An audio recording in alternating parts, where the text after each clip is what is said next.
Welcome back to Celebrity Radio. It's Alex Belfield talking to some of the country's biggest stars and some of my favourite people, and we've certainly got two of them today. Blake first spoke to us 10 years ago when they launched, and since then they've been touring the country, had hit albums, and they're still on the road and back for their anniversary with a brand new album and tour. And I'm delighted to say that the boys join us on the phone this afternoon. Stephen Bowman and Ollie Baines, how are you? Hi, very well, thank you. How are you doing?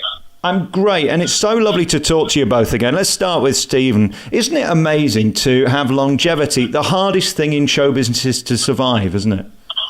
It is a very, very tricky industry.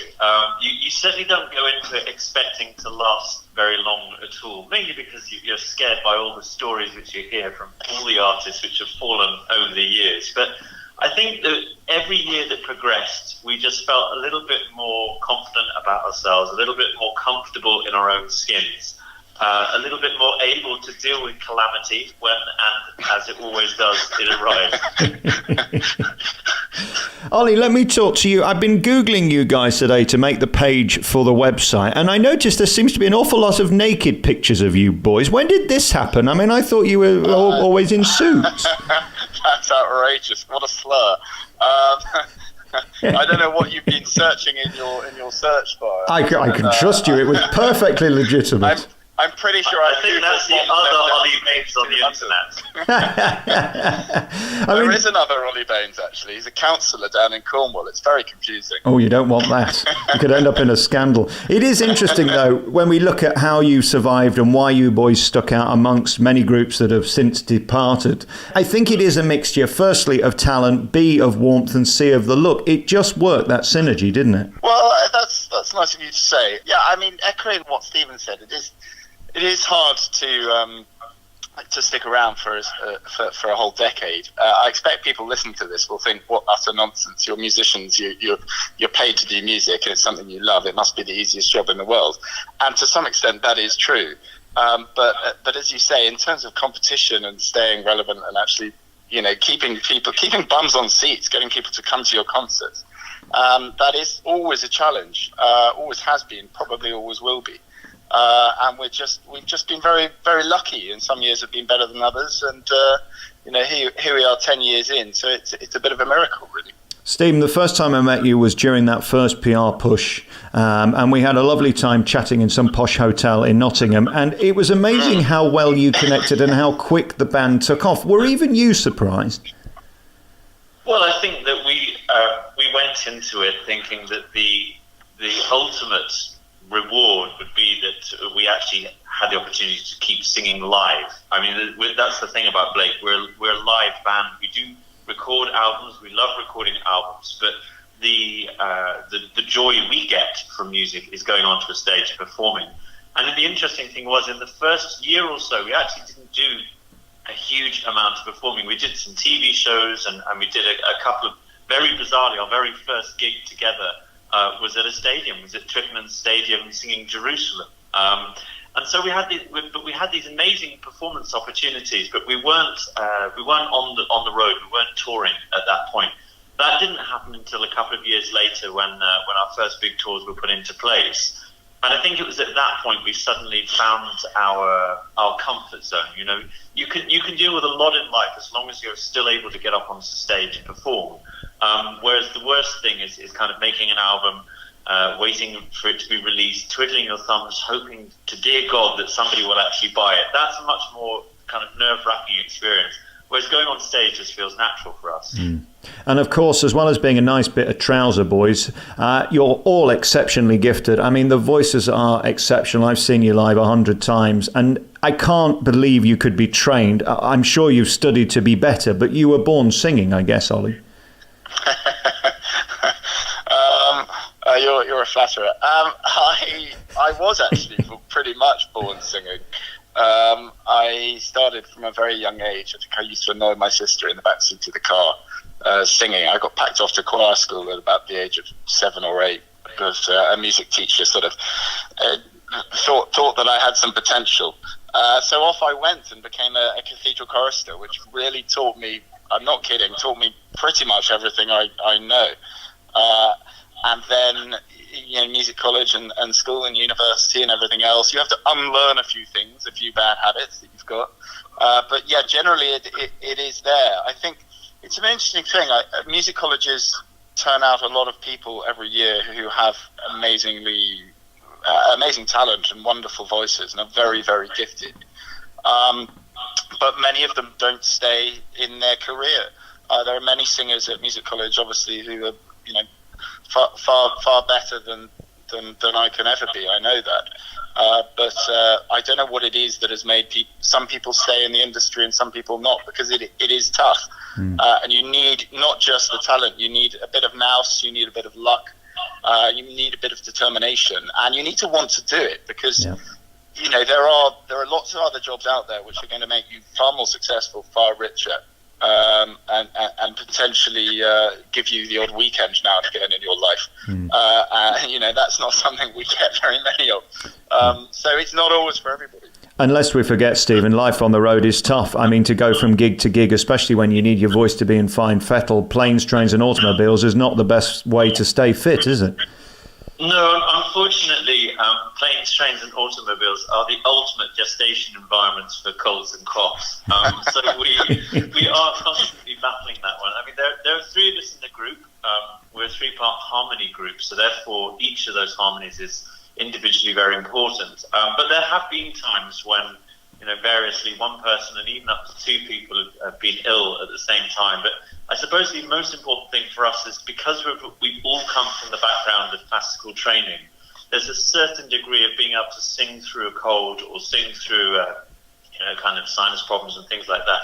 And you need to rely on that training. You need to you need to hope that it kicks into place, even though your head's full of it and you're tired and you're sweating and you want to be in bed.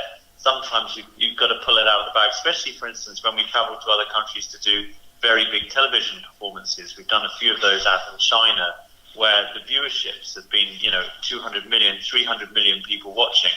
So it's not really one of those times when you can turn around and go, I've got a bit of man flu. You just got to get on and do it. Excuses won't fly, will they? I wonder when it became the perfect synergy of the three voices. Of course, Humph isn't with us today, but the mixture of those three voices and the way you come together is so glorious. Did that happen quickly, or when did you actually feel comfortable on the stage, when each of you had got each other's back? Yeah, that's an interesting point.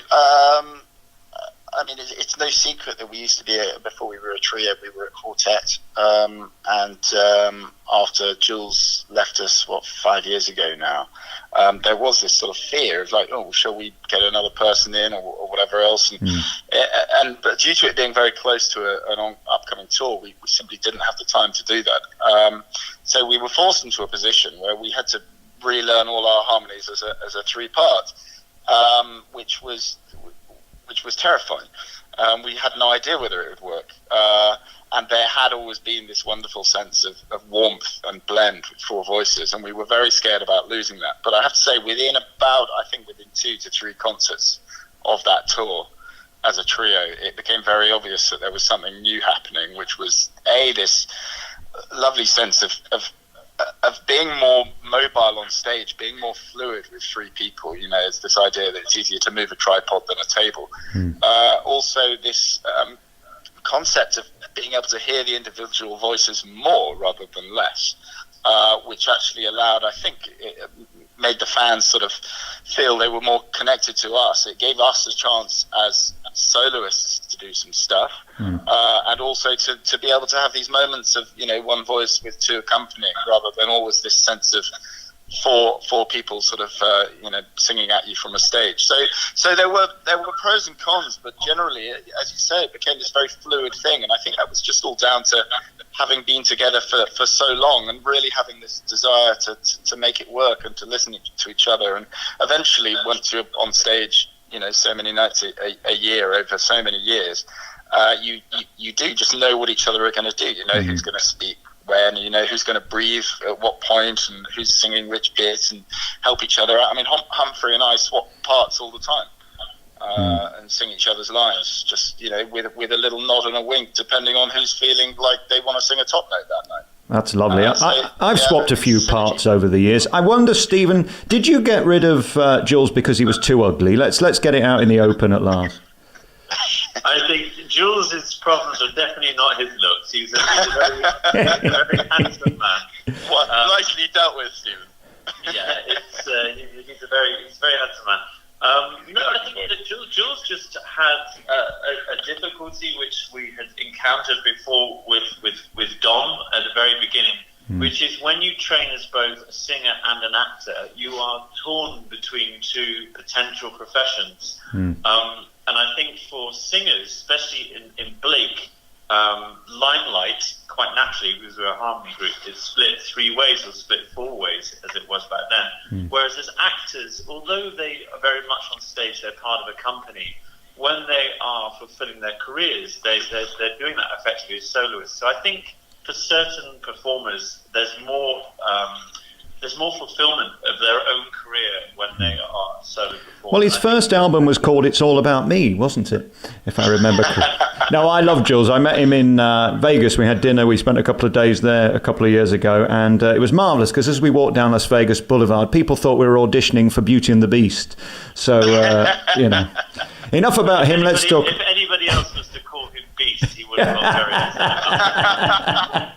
Touche. This new album is beautiful. It's called the Anniversary Album. I was listening to it last night, and you give us what we love. What I really admire about you guys is you have this triumphant sound which crescendos into this beautiful mix of the 3 voices with these classic songs, and whether it's Out of Africa, which I loved, or Because, which is that beautiful song that Andrea Bocelli did, I think, years ago, and All of Me, or Caruso or Nimrod. I mean, these are great songs we love to hear sung well, and that's what you do. Congratulations on this album. It's quite lovely. Thank you very much indeed. Yeah, we're very proud of it. I think that's a nice thing to say. We did want to give the fans what they want, and if we've ever had any criticism over the years in terms of the albums we've produced, it's been because people want to have at home the chance to recreate what they hear live, and what they hear live is 3 people singing their hearts out. And often when you make a record, that can get hidden amongst this idea of of striving for perfection and studio quality sound, and perhaps hiding it within the orchestra.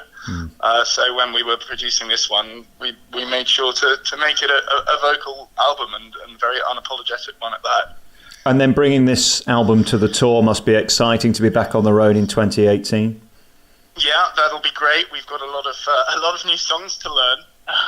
So there's a challenge ahead, but we've got most of them down to bat at the moment, so it's going to be great. It'll be really nice to do some new things, and hopefully the fans will enjoy them as well.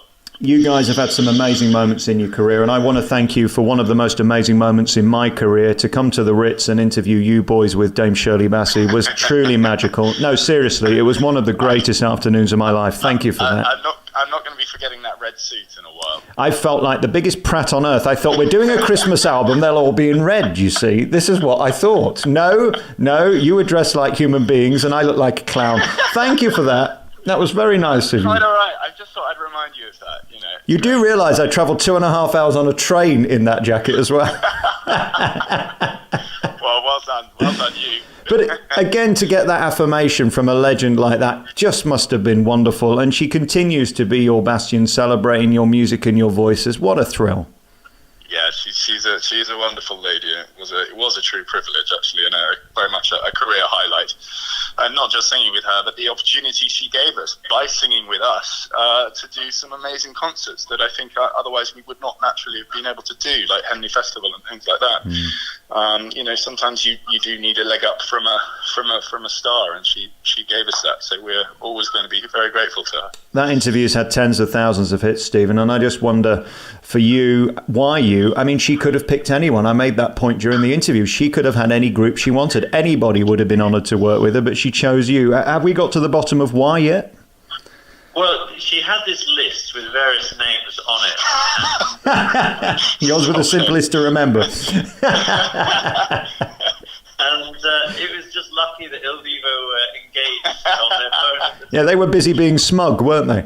Yeah, possibly. No, they're good lads. They're very good lads. No, I think. Look, it was very, as we said at the time, it's very much about right time, right place.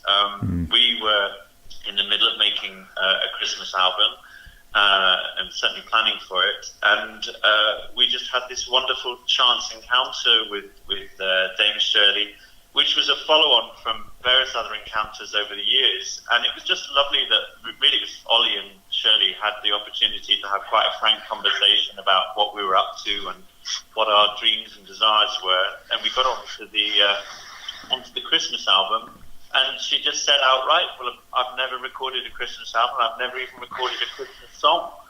And Ollie, thankfully, was just lucky enough to say, well, come and do one with us. And that's really where it came down from. I think sometimes, the music industry is 99% hard work if you get anywhere, and not the luck that everybody always assumes it is. But you need a little catalyst every now and then. You need a little spark of opportunity, and Dame Shirley was our little spark of opportunity. It was great fun to work with her, and she did a fantastic job singing on that album.